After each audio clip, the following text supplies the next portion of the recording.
اور ہو سکتا ہے کہ فقیر رانہ لباس میں مبلوس شخص کا دل تکبر سے بھرا ہوا ہو، لیکن جو شخص فاخرانہ لباس محض اللہ سبحانہ و تعالیٰ کے لیے عارضی اختیار کرتے ہوئے چھوڑ دے گا، وہ قیامت کے دن اللہ سبحانہ و تعالیٰ کے ہاں عزت و کرام کا مستحق ہوگا۔ اس حدیث سے یہ بھی واضح ہو گیا کہ دکھاوے کے طور پر جو تواضع اختیار کی جائے اس کی اللہ سبحانہ و تعالیٰ کے ہاں کچھ بھی حیثیت نہیں ہے۔ قرآنی آیات اور احادیث نبویہ کے علاوہ آن حضرت صلی اللہ تعالیٰ علیہ وآلہ وسلم کی حیات طیبہ پر نظر ڈالی جائے تو اس میں قدم قدم پر تواضع کے مظاہر دکھائی دیتے ہیں، باوجود یہ کہ آپ خاتم النبی اور سید المرسلین تھے۔ 10,000 مربع میل پر آپ کی حکمرانی تھی، ہزاروں صحابہ آپ کی جانثار مرید اور مخلص شاگرد تھے، لیکن آپ کے کسی قول و عمل سے بڑائی کا اظہار نہیں ہوتا تھا۔ آپ صلی اللہ تعالیٰ علیہ وآلہ وسلم کی تواضع کا یہ عالم تھا کہ بلا تکلف گدھے پر سوار ہو جاتے تھے، راستہ گزرتے تو ہر کسی کو یہاں تک کہ بچوں کو بھی سلام کرتے تھے۔ آپ کے ساتھیوں میں سے کوئی بیمار ہو جاتا تو اس کی عیادت کے لیے تشریف لے جاتے، اگر کسی کا انتقال ہو جاتا تو اس کی نماز جنازہ میں شرکت فرماتے، بچوں سے دل لگی فرماتے، گھر کے کام کاج میں ازواج مطہرات کا ہاتھ بٹاتے، ٹوٹے ہوئے جوتوں کی درستگی فرماتے، پھٹے ہوئے کپڑوں کی سلائی فرما لیتے اور اپنی مصروفیات میں سے کچھ نہ کچھ وقت اہل خانہ کے لیے ضرور وقف فرماتے تھے۔ اگر صحابہ کسی اجتماعی کام میں مشغول ہوتے تو آپ صلی اللہ تعالیٰ علیہ وآلہ وسلم بھی ان کا ہاتھ بٹاتے۔ حضرت برا بن عازب رضی اللہ تعالیٰ عنہ سے روایت ہے کہ خندق کے دن جب کہ سارے صحابہ خدائی میں مصروف تھے، خود نبی کریم صلی اللہ تعالیٰ علیہ وآلہ وسلم مٹی اٹھا کر منتقل کرتے تھے، یہاں تک کہ آپ کا شکم مبارک غبار آلودہ ہو گیا۔ حضرت عثمان بن عفان رضی اللہ تعالیٰ عنہ نے ایک خطبہ میں ارشاد فرمایا، اللہ سبحانہ و تعالیٰ کی قسم، ہم سفر اور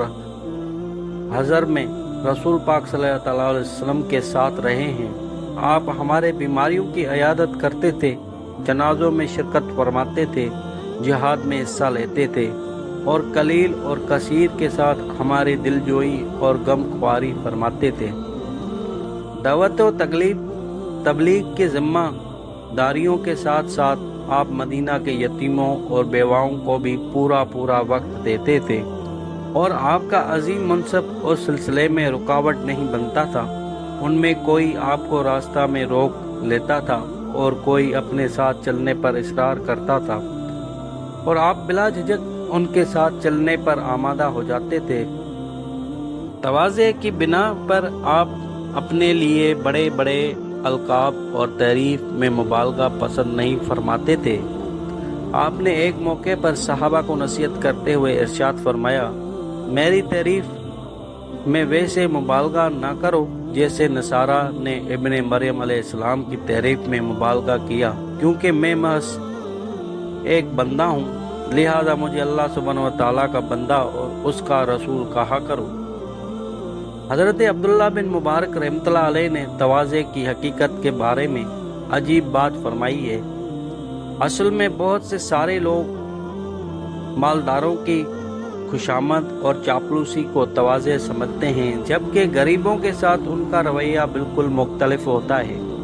حضرت ابن مبارک رحمۃ اللہ علیہ فرماتے ہیں، تواضع کی حقیقت یہ ہے کہ جو لوگ دنیا کی نعمتوں میں تم سے پیچھے ہیں، ان کے سامنے اپنے آپ کو ایسا جھکا کر رکھو کہ ان پر یہ واضح ہو جائے کہ تمہیں دنیا کی وجہ سے ان پر کوئی فضیلت حاصل نہیں ہے،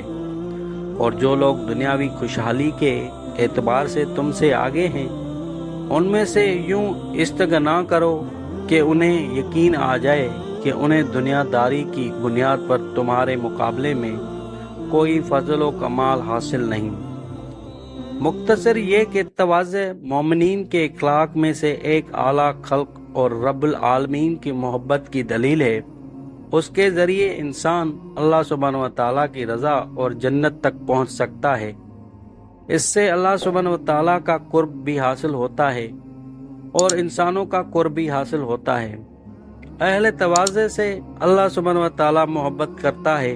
تواضع کی وجہ سے مال اور عمر میں برکت حاصل ہوتی ہے۔